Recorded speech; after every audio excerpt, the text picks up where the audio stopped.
Ray Calloway was not a man who paid much attention to signs.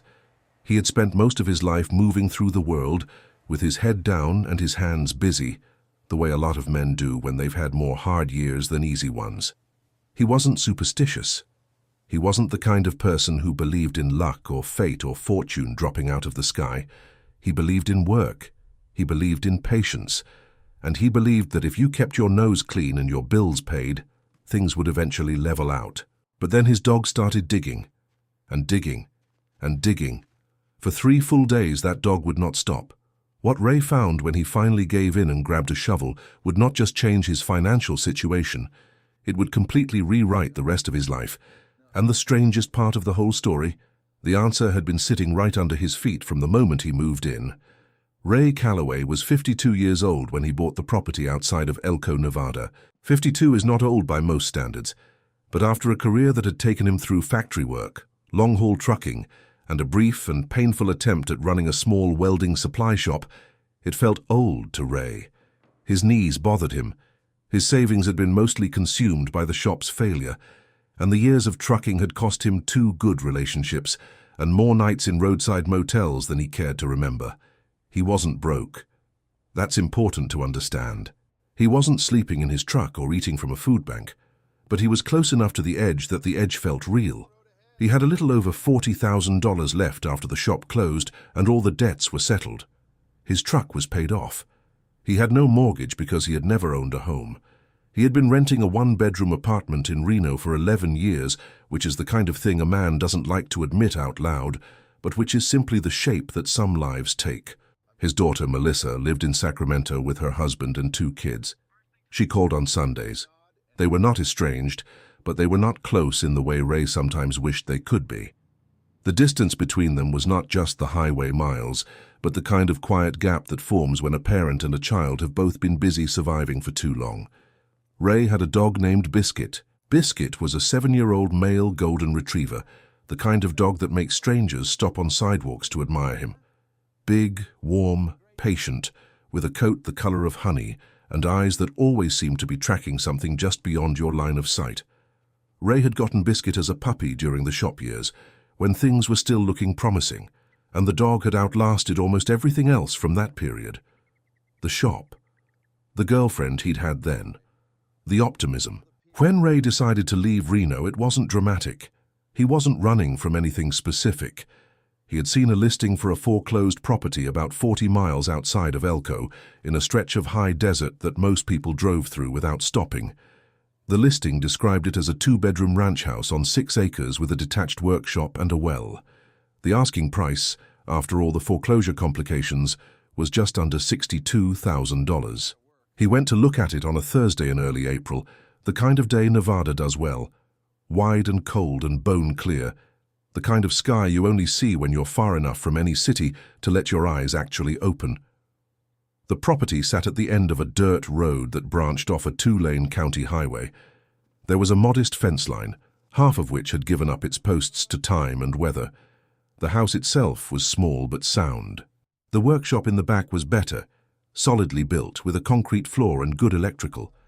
The 6 acres around it were mostly flat scrub, with a shallow drainage ditch along the eastern border and a ridge of low hills to the north that the afternoon sun would catch in a way that made everything look briefly valuable. Ray stood in the yard for a long time. Biscuit stood next to him, ears slightly forward, nose working at the cold air. Ray thought about the $40,000 he had left. He thought about what $62,000 minus $40,000 meant. He thought about the small personal loan he could probably get from the credit union in Reno, where he'd kept his account for 20 years.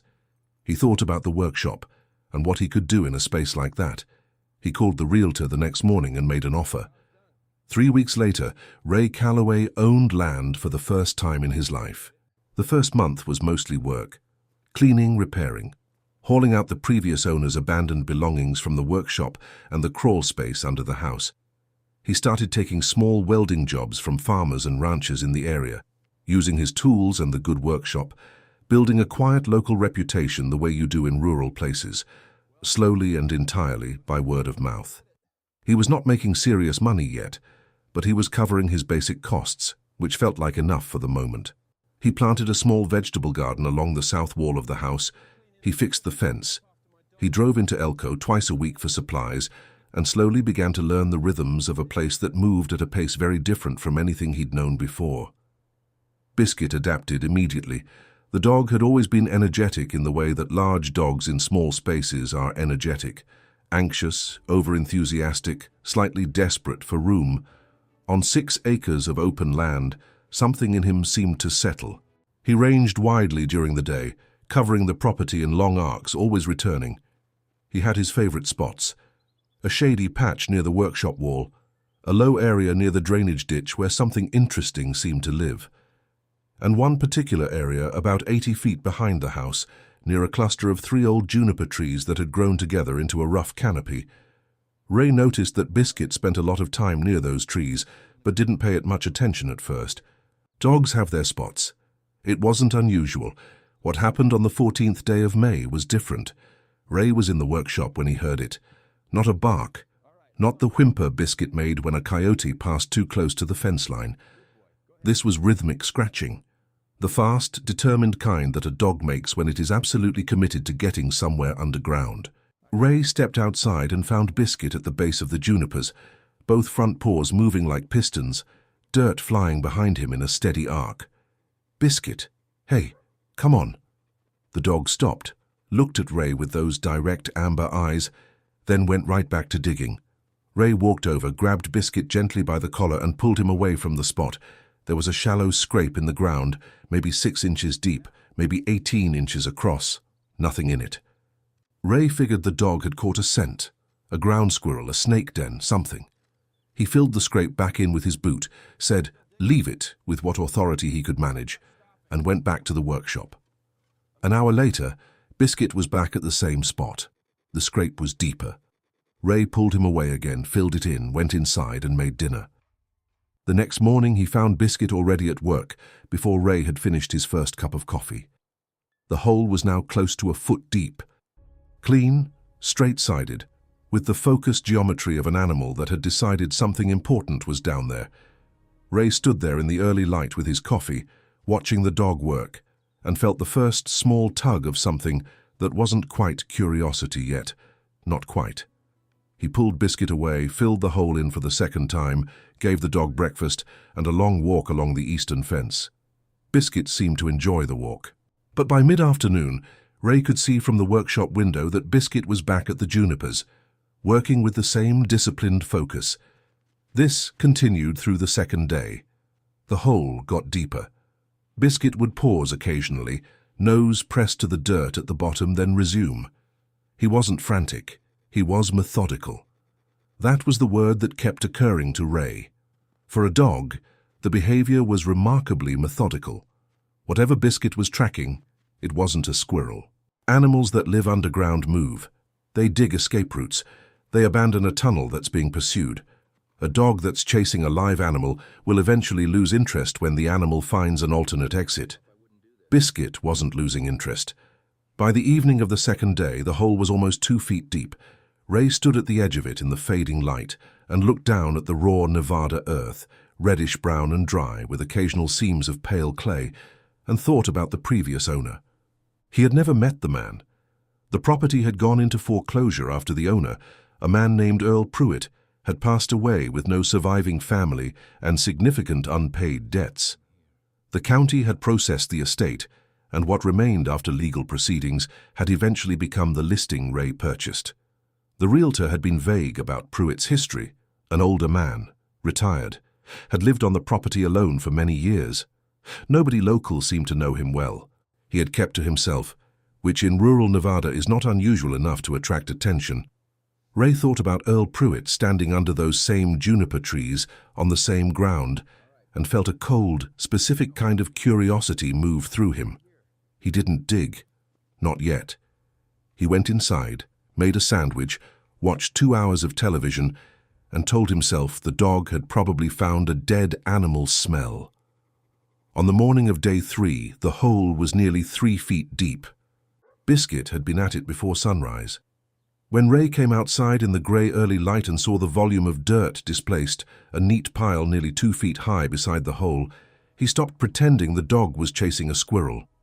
He went to the workshop and got a shovel. Before we get to what Ray found at the bottom of that hole, it helps to understand a little about the ground itself, because the land around Elko, Nevada, is not ordinary ground. It sits in one of the most mineral-rich zones in the United States, in a corridor of the Great Basin that has been producing gold, silver, and copper since the mid-1800s. The Carlin Trend, which runs roughly north-northeast through this part of Nevada, is one of the most productive gold-bearing geological formations ever identified in the Western Hemisphere. The entire region is laced with mineralization, not just in the active mines and claims that still operate today, but in the ground beneath private properties, old homesteads, and unremarkable parcels that have changed hands dozens of times without anyone ever looking below the topsoil. What most people don't realize about this part of Nevada is the depth of its prospecting history.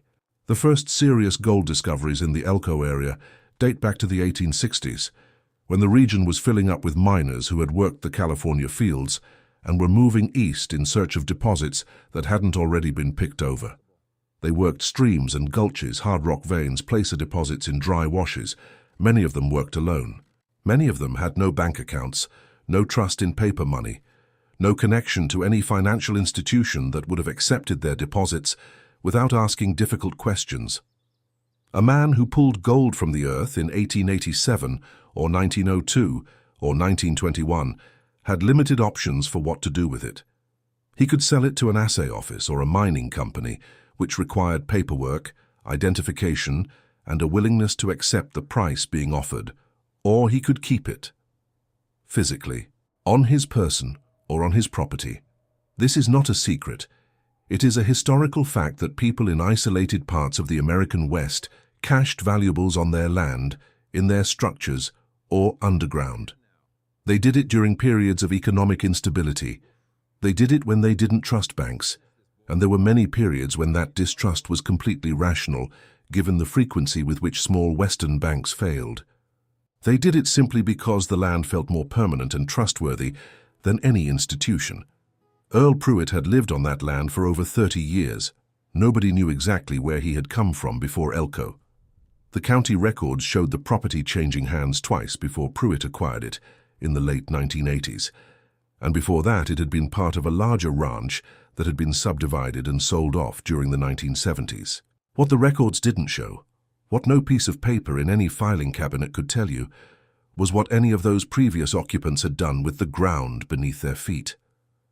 Something down there had been calling to Biscuit for 3 days, and now Ray had a shovel in his hands and a hole that was already 3 feet deep.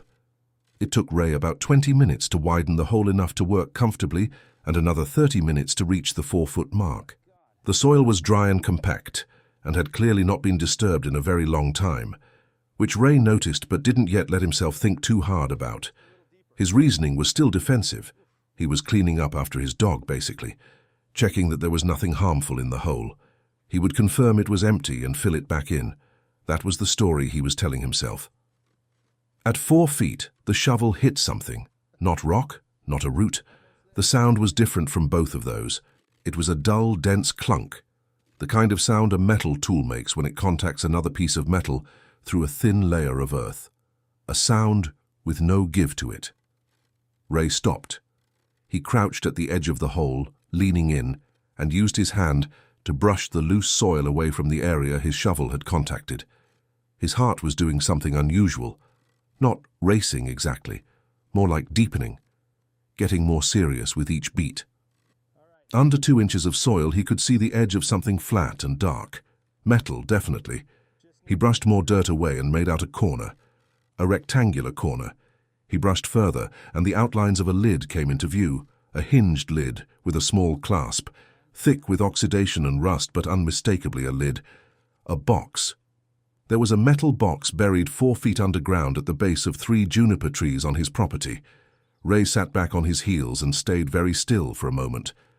He looked at Biscuit, who was sitting 3 feet away watching him with calm satisfaction, as if to say, "I told you." Ray reached back into the hole and worked his fingers around the sides of the box. It was roughly the size of a thick hardcover book, maybe 10 inches by 8 inches and perhaps 5 or 6 inches deep. He could feel that it was heavy for its size, not light, not empty. He worked it free from the remaining soil with both hands, using slow leverage, and when it finally came loose, he climbed out of the hole and set it on the dirt beside him. He looked at it for a long time. The box was made of steel, the kind of heavy-gauge material that was manufactured before the era of planned obsolescence. The hinges were rusted but intact. The clasp was a simple latch design, locked either by a padlock or by corrosion. There was no padlock. Just the clasp, pressed shut by decades of compressed earth and oxidation. Ray worked it with a flathead screwdriver he pulled from his belt loop, and after a minute of careful pressure, it gave. He opened the lid. Inside, packed tightly in a material that had once been cloth, canvas or burlap, now degraded to something closer to thick dust, were coins.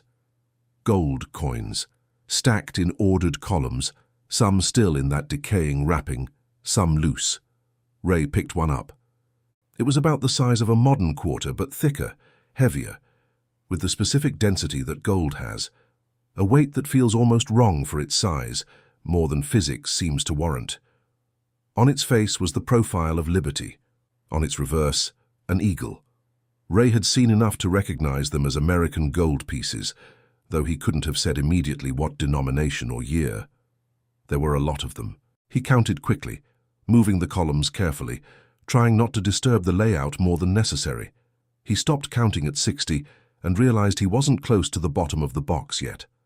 Ray sat in the Nevada dirt next to his open hole, in the shadow of 3 old juniper trees, and tried to stay calm.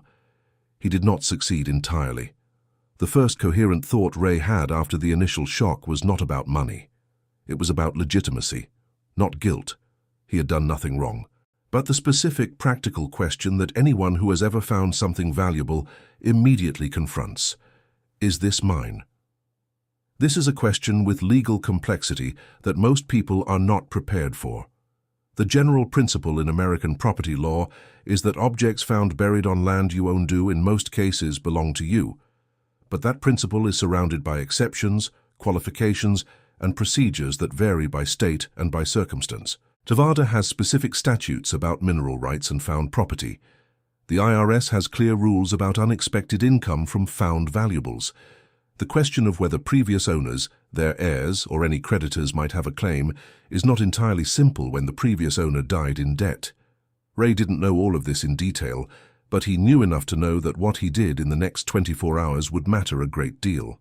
He carried the box inside. He set it on the kitchen table. He didn't open it further or count anything else. He gave Biscuit fresh water and a bowl of food, which the dog had very much earned. Then he sat at the kitchen table and stared at the box until it was fully dark outside. He slept badly. His mind kept running the same loop: the weight of the box in his hands, the stack of coins visible inside, the number 60, the fact that he hadn't reached the bottom. He kept interrupting himself before his brain could put dollar signs in front of any of this, because that felt premature and dangerous. He had seen gold coins. He knew they were old. He didn't know if they were authentic or damaged, or subject to some legal complication that would make the whole thing disappear before it was real. The next morning, he drove to Elko. His first stop was a coin dealer whose small shop he had driven past dozens of times without stopping. The dealer, a heavy-set man in his 60s named Gerald, had the practiced disinterest of someone who had handled a lot of people walking in with something they thought was worth more than it was. Ray walked in, set 3 of the coins on the glass counter without saying anything, and watched Gerald's face. The disinterest didn't survive the first coin. Gerald picked it up, turned it, reached under the counter for a loop, and examined it for a long time. Then he picked up the second coin, then the third. When he looked up, his expression was professionally controlled, but his eyes were doing something that professional control couldn't quite suppress. "Where did these come from?" Gerald asked. "My property," Ray said. "Found them?" "Found them." Gerald set the third coin down carefully. "These are Liberty Head double eagles, $20 gold pieces. The first 2 are 1897. The third one is 1901. He paused. "They're genuine. High-grade condition, given that they were presumably buried. The 1897s in this condition, you're looking at well over $1,000 each in the current market, probably higher depending on mint mark and grade. The 1901 is a similar story. Ray said nothing. He was doing arithmetic in his head, and the arithmetic kept getting larger. "How many do you have?" Gerald asked. Ray looked at him for a moment. "I'm not sure yet," he said. He drove home, took the rest of the afternoon to count carefully, and discovered that the box contained 114 coins. Not all identical. They ranged across several decades of Liberty Head and St. Gordon's Double Eagles, the $20 gold pieces that were the highest denomination gold coin regularly minted by the United States before gold coinage ended in 1933. A handful of smaller gold pieces were in there as well, gold $5 and $10 denominations from the same era. He called his daughter that evening. He told her what he had found. There was a long silence on her end of the line, followed by questions he couldn't fully answer yet. He told her to be patient. He told her he needed to figure out what he was dealing with before anything else. Then he did something that probably saved him from a significant financial and legal problem. He called a lawyer. If you've been watching along with us and you want to see more discoveries like this one, the kind of stories about ordinary people who found extraordinary things buried right where they least expected it, please subscribe to Fortune Beneath. Every single story on this channel is chosen because it says something real about luck, patience, and what can happen when you start paying attention to what's right beneath you. Hit the subscribe button and make sure you never miss what we dig up next. The lawyer Ray found was a general practice attorney in Elko named Patricia Dunmore, who had been practicing in rural Nevada for over 2 decades and had handled enough estate and property cases to know her way around exactly this kind of situation. Ray came to her office the following week with photographs of the box and its contents, a rough inventory he had written out by hand, and a list of questions he had been accumulating. What Patricia explained to him over 2 hours in her office was a careful map of the legal and financial terrain he was standing in. Under Nevada law, property found buried on privately owned land generally belongs to the landowner, provided the original owner cannot be identified or located and no active claim is filed. The key complication in Ray's case was Earl Pruitt. Pruitt had passed away with debts.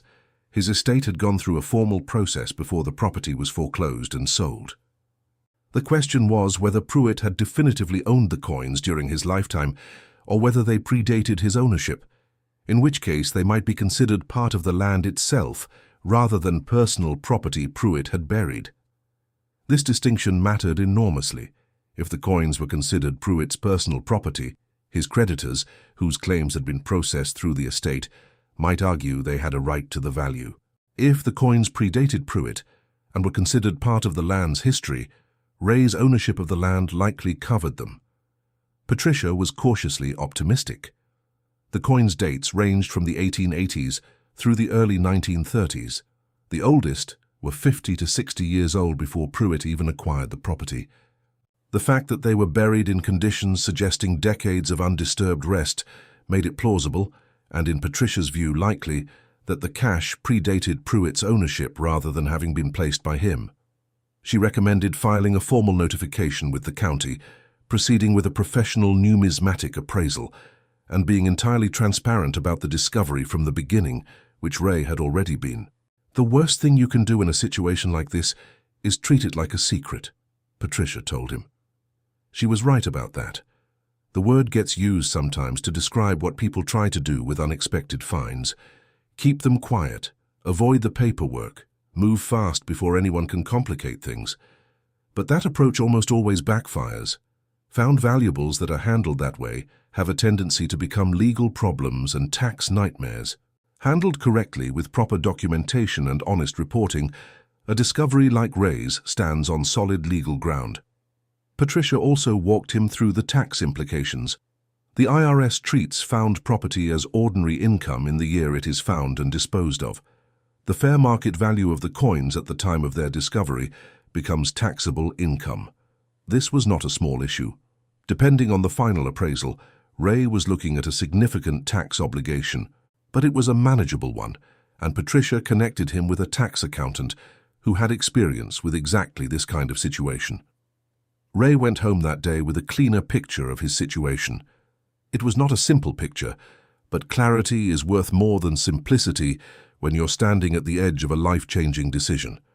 The professional numismatic appraisal took 3 weeks to arrange. Patricia connected Ray with a certified coin appraiser based in Reno who worked with estate attorneys and had experience valuing significant collections. The appraiser, a meticulous woman named Sandra Cho, drove out to Elko on a clear morning in June and spent most of a full day with Ray's collection. What Sandra found in that steel box, laid out on Ray's kitchen table on a cloth she brought herself, was a collection of extraordinary consistency. Not the kind of consistency that comes from deliberate collecting. There was no evidence that whoever assembled this cache had been pursuing specific dates or mint marks. The consistency was in the quality. The coins were, on average, in far better condition than should be expected from their age. Many of them had been stored in cloth or paper rolls inside the box, and the dry Nevada climate combined with the box's relative seal had preserved them remarkably well. A gold coin buried in wet soil for 100 years will not look the same as one buried in high desert for the same period. Sandra worked methodically, handling each coin with cotton gloves, assigning preliminary grades, making notes. She cross-referenced dates and mint marks against current market data on her tablet. She didn't give Ray ongoing commentary. She worked in focused silence that Ray found both reassuring and slightly agonizing. At the end of the day, she sat across from him at the kitchen table with her notebook open. The 114 double eagles, the $20 gold pieces, ranged in individual retail value from approximately $1,100 for the most common dates in the lower grades, to nearly $4,000 for the key date pieces in their preserved condition. The average individual value across the full set, Sandra estimated, was approximately $1,900 per coin. The smaller gold pieces added an additional $8,000 to the total at conservative estimates. The full collection, based on Sandra's professional assessment, had a fair market value of approximately $225,000. $225,000, buried 4 feet underground, found by a dog. Ray sat with that number for a long time. Sandra cautioned him, as all good appraisers do, that final realized value depends on the market at time of sale, the buyer, the format of sale, private versus auction, and whether the collection would be sold as a whole or broken up into individual pieces or curated lots. An auction house handling a collection of this size and quality, especially one with a verified provenance story attached to it, could potentially realize values above her estimate. A rushed private sale could fall below it. She recommended patience. Ray thanked her and walked her to her car. When she drove away, he went back inside and stood in the kitchen and looked at Biscuit, who was lying in a patch of afternoon sun on the floor. "Good boy," Ray said. "Really, really good boy." Once the legal and financial reality had settled into something manageable, Ray began to think seriously about who had buried those coins and why. It was partly curiosity, but it was also, he felt, a kind of obligation. Someone had trusted that ground with something of great value. Understanding that act seemed important. Patricia had dug further into the property's history through county records and deed searches, and the picture that emerged was the following. Before Earl Pruitt acquired the land in the late 1980s, it had been part of a ranch owned by a family named Calder from the early 1940s through the mid-1970s, when it was sold and eventually subdivided. Before the Calder Ranch, the specific parcel had been held since the 1910s by a man named Horace Venn, who appeared in county records as a laborer and prospector, and who had made a modest homestead claim on the land around 1912. Horace Venn. That name, once Patricia surfaced it, became the most likely candidate for the person who had put those coins in the ground. The dates aligned. The earliest coins in the box were from the 1880s, predating Venn's arrival, which suggested he had accumulated them over time before or during his years in the region, rather than acquiring them all at once. The latest coins were from 1932, 1 year before the United States government, under President Franklin Roosevelt's executive order, required American citizens to surrender their gold coins to the Federal Reserve in exchange for paper currency. That executive order, issued in April 1933, is one of the most significant and least discussed events in American monetary history as far as everyday people were concerned. Ordinary citizens were legally required to hand over their gold coins and gold certificates to the Federal Reserve at the fixed exchange rate of $20.67 per ounce. Failure to comply carried serious penalties. Almost all circulating gold coinage was surrendered, melted, and absorbed into the monetary system. Almost all.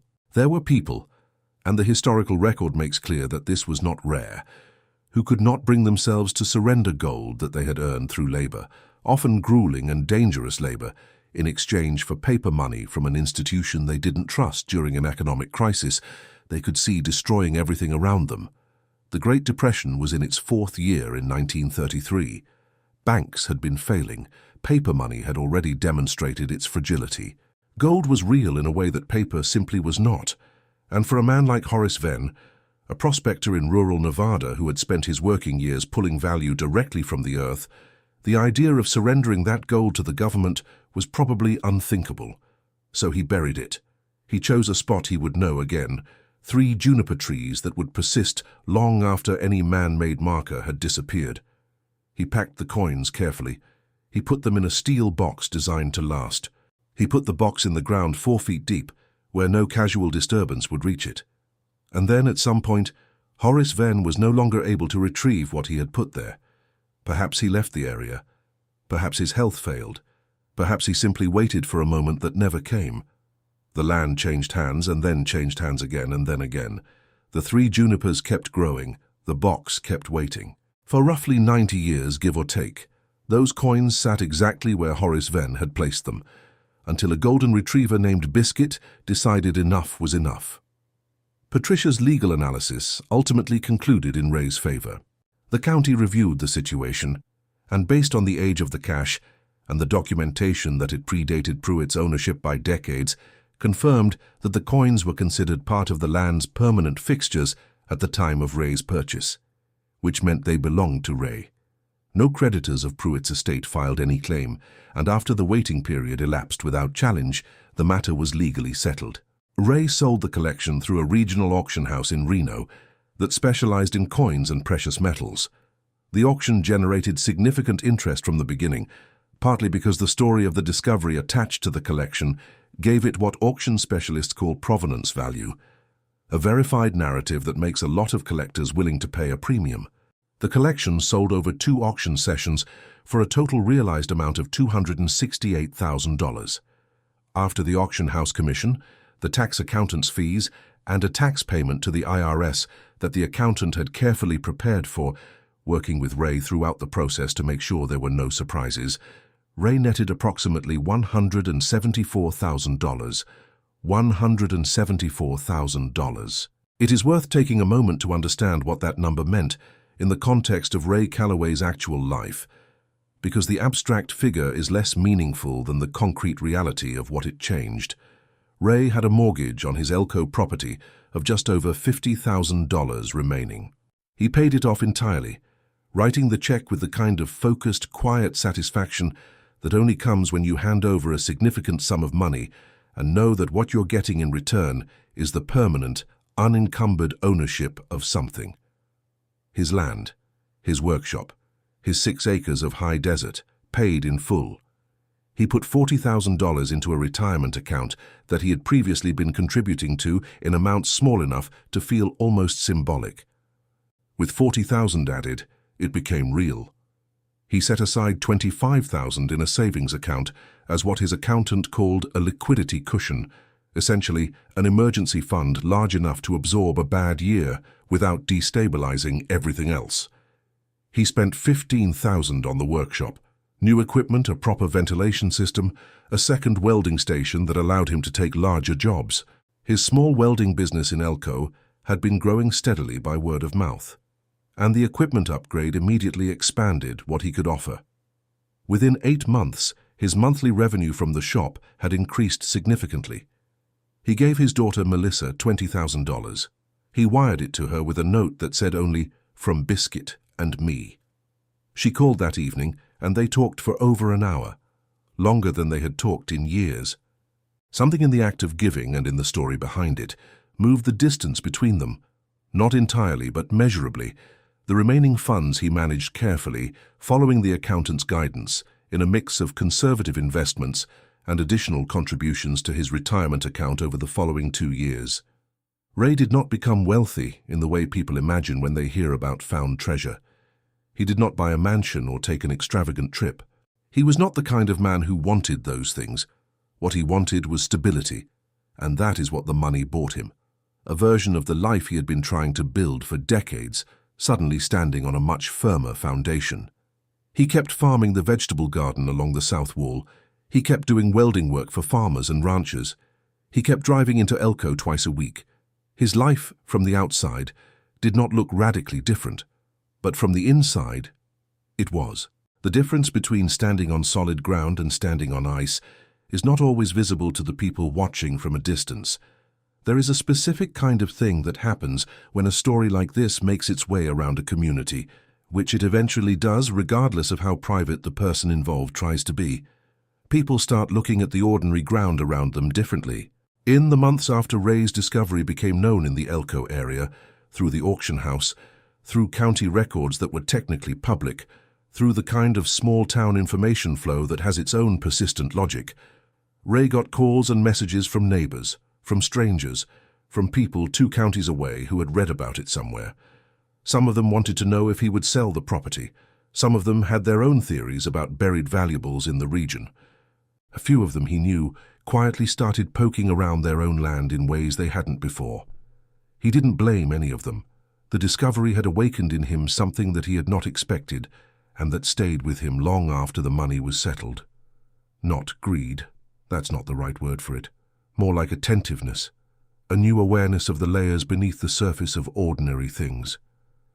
The idea that the land holds more history than we can see, and that occasionally, very occasionally when the conditions align, that history surfaces.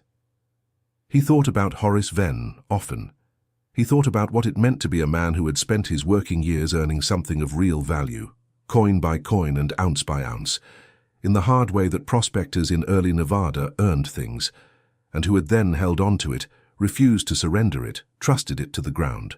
There was something in that act, the deliberate burial, the careful preparation, the long faith that the ground would keep what was given to it, that Ray found genuinely moving. And there was something else. Something that stayed with him as a practical idea rather than a sentimental one.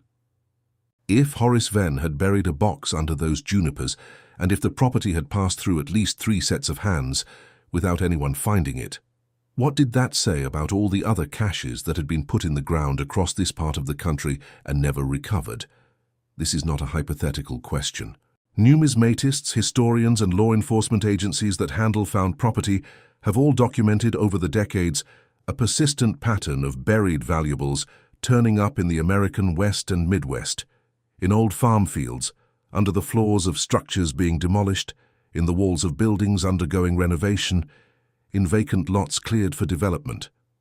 The 1933 gold surrender is only one of several historical moments that prompted ordinary people to put valuables in the ground. The Great Depression itself drove concealment, earlier banking panics, periods of local instability, the basic human instinct crossing every era and culture to trust physical matter more than institutional promises. The estimates of what remains unfound are necessarily imprecise, but historians and researchers who have studied the phenomenon seriously suggest that a significant fraction of the gold coins removed from circulation in 1933 and adjacent periods was never actually surrendered, meaning it was either hidden and recovered privately without being reported, or hidden and never recovered at all. 90 years is a long time. The people who buried those caches are gone. Their descendants, if any survive, in most cases have no idea what was put in the ground. The ground keeps what it's given, until something or someone starts to pay attention. There is one more thing worth saying, and it has to do with how Biscuit knew. Ray has been asked this question many times since the story became known. How did the dog know? Dogs have an extraordinary sense of smell. That is the obvious answer, and it is probably correct in a mechanical sense. Gold itself does not have a strong scent, But the cloth or paper in which the coins were wrapped, slowly decomposing over 90 years, would have released organic compounds that reached the surface in concentrations too subtle for any human nose, but potentially significant to a dog's sensory system. The metal of the box itself, corroding slowly in the soil, produces compounds that migrate upward. There are dogs trained specifically to detect buried metal and trace minerals, used in certain archaeological and forensic contexts. Biscuit had no such training. He was a family pet living a comfortable life on 6 acres of Nevada scrub. But dogs are not blank receivers of sensation. They have preferences, preoccupations, things that catch their attention in ways we can't fully reverse engineer. Something about that spot over the months Ray had lived there had been quietly accumulating in Biscuit's awareness. Whatever signal the box was putting out through 4 feet of earth and 90 years of silence, at some point in May, it crossed whatever threshold a dog's nose requires to say, "There is something here. I am certain. I will not be redirected." Ray is not a person given to mystical thinking. He doesn't believe the dog was sent to find the treasure, or that Horace Venn's spirit guided the dog to the spot, or any of the narrative frameworks that people sometimes impose on events like this one in the retelling. He believes a dog with a remarkable nose detected something underground and did what dogs do when they detect something underground. But he will also tell you without hesitation that the way Biscuit persisted over those 3 days, the methodical quality of it, the refusal to be distracted, the complete absence of the frantic energy that usually accompanies a dog chasing something alive, suggested a level of certainty in the animal that was, in the end, completely justified. Biscuit didn't think there was something down there. He knew. "I should have listened on day one," Ray said more than once after everything was resolved. This is perhaps the most transferable insight in the whole story, not the legal framework for found property, or the history of Nevada gold, or the specifics of coin grading and auction values. The most transferable insight is the simpler one, that the signals we miss are often not subtle. They are persistent, repeated, and entirely clear. We miss them because we've already decided we know what's going on, and that decision closes us to anything that contradicts it. Biscuit didn't have that problem. Ray Calloway still lives on the property outside of Elko. The workshop is doing well. The vegetable garden produced a better yield last summer than any previous year. He replaced the fence entirely, posts set properly in concrete, the kind of fence that will last 20 years without attention. He walks the property every evening, usually with Biscuit in the hour before dark when the low hills to the north catch the last light and the whole landscape goes quiet in a way that doesn't feel empty so much as full. Full of time. Full of the kind of depth that a place accumulates when a lot of human experience has moved through it and settled. He passes the 3 junipers every evening. The ground underneath them is level now, undisturbed, the filled hole long since compressed back to a consistency that matches the surrounding soil. There is no marker there. Nothing to indicate that a dog spent 3 days digging while a man gradually paid attention, and that what came out of that ground changed the shape of one ordinary person's life. But Ray knows it's there. He always pauses for a moment when he passes the junipers, the way you pause at a place where something important happened to you, not to commemorate it exactly, but just to acknowledge it, the way you give a nod to a moment that earned one. Sometimes he thinks about the other spots on the property he hasn't fully walked, the drainage ditch along the eastern border, the area behind the workshop where the previous occupants had a structure of some kind long since gone, its footprint still barely visible as a slightly different color in the soil when the light hits it at the right angle. The low ground near the northwest corner, where the water collects after rain and the grass grows differently than everywhere else. He doesn't spend a lot of time thinking about them. He has what he needs. The debt is gone. The workshop is real. His daughter called last week just to talk, not for any specific reason, and they spoke for 45 minutes about nothing much in particular, which is the kind of conversation that means everything. But he doesn't dismiss those spots either. The land is old. People have been passing through this specific piece of Nevada ground for well over 100 years, each generation adding its own layer, its own decisions and secrets, and carefully buried certainties. Most of what they left behind is ordinary. Broken tools, old fence wire, the compressed paths of repeated footsteps. But not all of it. Some of it is something else. something that has been waiting with the specific patience that only things that cannot be impatient possess, waiting for the right set of eyes or the right nose or the right person who has finally stopped moving fast enough to let the land tell them something. Ray Calloway paid $40,000 for 6 acres of Nevada scrub and a small workshop. He got all of that, and as it turned out, 114 gold coins and a retired debt and a repaired relationship with his daughter and a lesson about paying attention that he carries with him every time he walks the property in the evening light. It began with a dog that would not stop digging. It always begins, when these things begin, with something simple. A tool that hits unexpected resistance. A floor that sounds different when you step on it. A patch of ground that drains differently after rain. A dog that knows. The secret is not always in a dramatic place. It is rarely where anyone would think to look. It is in the yard. It is under the floor of the house you bought because it was all you could afford. It is in the field you've crossed 100 times without pausing. It is 4 feet below a spot that a dog kept returning to, while a man kept telling himself it was nothing. It is there. It has always been there.